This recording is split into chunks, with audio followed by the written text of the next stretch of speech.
జరిగింది, మేము అధికారంలో ఉన్నాము, ప్రజలని మోసం చేసినాము, అధికారాన్ని ముందు పెట్టుకొని మేమందరం లాభ పొందినామని ఇప్పటి నుంచి ఆ పప్పులు ఉడకవు. ఇవాళ చెప్తున్నా, నిన్న ఎప్పుడైతే వంశీచంద్ర రెడ్డి నాన్ లోకల్ నేను పక్కా లోకల్ అన్నావో నీ రాజకీయ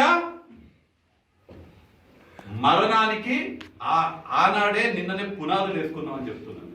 ఇక డీకేఆర్ వదిలిపెట్టేది లేదు.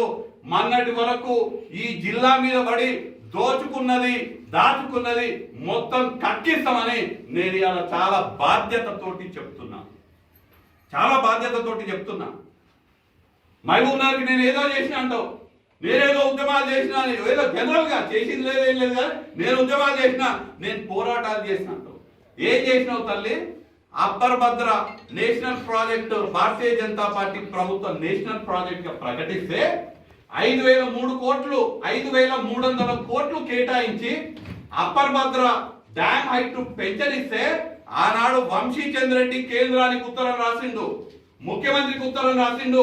అప్పర్ భద్ర హైట్ పెంచితే నడిగడ్డ ప్రాంతంలో 80,000 ఎకరాలకి నీళ్లు సరిపోవని వంశీచంద్ర రెడ్డి రాసిండు. నాది నడిగడ్డ కాదు, నాది నడిగడ్డ కాదు, కానీ పాలమూరు బిడ్డగా నేను ఉత్తరం రాసిన.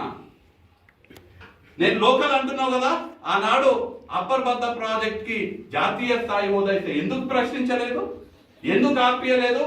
ఉల్టా ఏం చేసిందో తెలుసా డీకేఆర్? అదే రోజు వాళ్ళ అధ్యక్షుడు రాష్ట్ర అధ్యక్షుడు బండి సంజయ్ పాదయాత్ర చేస్తుంటే జోగులాంబ దగ్గర హారతి పట్టింది బండి సంజయ్. నేరియాల సూటిగా ప్రశ్నిస్తున్నా, ప్రాంతం మీద మమకారం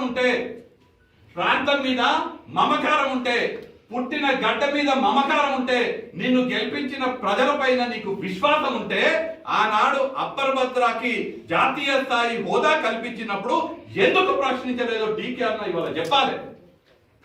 దాని ద్వారా ఇవాళ 80,000 ఎకరాలకి నష్టం. ప్రశ్నించలేదు, ఎందుకంటే ఆమెకు అవసరం లేదు, ఆమెకు తెలియదు అసలు ఏం చేయాలి, ప్రాంతాన్ని ఎట్లా అభివృద్ధి చేసుకోవాలని తెలియదు. వాళ్ళకి ఏం తెలుసు? ల్యాండ్ మాఫియా, శాండ్ మాఫియా, కాంట్రాక్టర్లు, రింగులు ఎట్లా వేయాలి, జనాలను ఎట్లా బెదిరించాలి, కాంట్రాక్టర్లు ఎట్లా బెదిరించాలి అనేది మాత్రమే తెలుసుకోవాలి. ఇవన్నీ తెలియదు అసలు. ఇలా ప్రజలు ప్రశ్నించాలి. అప్పర్ భద్రకి జాతీయ హోదా ఇచ్చినప్పుడేమో ఏం చేయలేదు, మన పాలమూరు రంగారెడ్డికి జాతీయ హోదా ఇస్తామని స్వయంగా నరేంద్ర మోడీ వచ్చి మహబూబ్ నగర్ చెప్తే ఇప్పటి వరకు తోయలేదు వీళ్ళకు. మీరే అధికారంలో ఉన్నారు కదా, పాలమూరు రంగారెడ్డి ఎత్తిపోతల పథకానికి జాతీయ హోదా ఎందుకు తీసుకురాలేదు?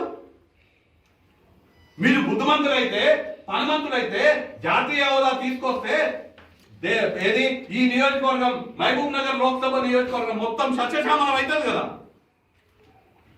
ఎందుకు తీసుకురాలేదు జాతీయ హోదా? కేవలం ప్రజల మీద పడాలి, ప్రజలని దోచుకోవాలి, అదే పని, వేరే పని ఏం లేదు. ఈ ప్రాంతంలో ఉన్నటువంటి ప్రజలకు ఉద్యోగ ఉపాధి అవకాశాలు కలిగేనికే కేంద్రంతో మాట్లాడి ఏదైనా ఒక కొత్త ఇండస్ట్రీ తీసుకొచ్చిందా, ఏదైనా ఒక కొత్త సంస్థను ఏర్పాటు చేసిండ్రా? నేను కొట్లాడిన ఆర్డీఎస్ కోసం నేను ప్రశ్నిస్తున్నా. ఆర్డీఎస్ కి కేటాయింపులన్నీ 15 టీఎంసీలు ఆర్డీఎస్ కేటాయింపులు ఎన్ని వాడుతున్నాయి? ఇప్పుడు కేవలం 4 టీఎంసీలు కూడా వాడతలేవు. ఏం చేస్తున్నట్టు డీకేఆర్? నేను ఆర్డీఎస్ కోసం కొట్లాడినా అంటే కేటాయింపులు 15 టీఎంసీలు. నువ్వే కదా అధికారంలో ఉన్నది, మీరే కదా శాసించింది. 15 టీఎంసీలు కేటాయిస్తే ఆర్డీఎస్ కి కేవలం 4 టీఎంసీలు ఎందుకు వాడుతున్నాయి? ఆలోచన చేస్తుందా? అవసరమే లేదు, అసలు తెలియదు. ఏమైనా ఊతరే ఏదో ఒకటి విమర్శలు చేయాలి, నోరుంది కదా ఇష్టం వచ్చినట్టుగా ఏదో ఒకటి మాట్లాడితే ఊరుకునేటప్పుడు లేరు. నీ బండారం బయట పెడతామని డీకేఆర్ నాకు హెచ్చరిస్తున్నా. మహబూబ్ నగర్ లోక్సభ నియోజకవర్గ ప్రజలు ఇట్లాంటి రాజకీయ విలువలు లేనటువంటి పదవుల కోసం పూటకొక పార్టీ మారేటువంటి, ఒక పార్టీలో ఉండి ఆ పార్టీకి వెన్నుపోటు పొడిచేటువంటి చరిత్ర ఉన్నటువంటి బలహీన వర్గాల వారికి టికెట్లు ఇప్పించి వాళ్లకు వెన్నుపోటు పొడిచేటువంటి కుటుంబ సభ్యుల కోసం ఏ నీచానికైనా సిద్ధంగా ఉండేటువంటి డీకే అరుణ లాంటి నాయకులకి, అట్లాంటి నాయకుల పట్ల అప్రమత్తంగా ఉండాలని మహబూబ్ నగర్ లోక్సభ నియోజకవర్గ ప్రజలకు నేను తెలియజేస్తున్నాను. ఇంకో విషయం చెప్తున్నా. నేను ఇప్పుడు మాట్లాడినటువంటివన్నీ కూడా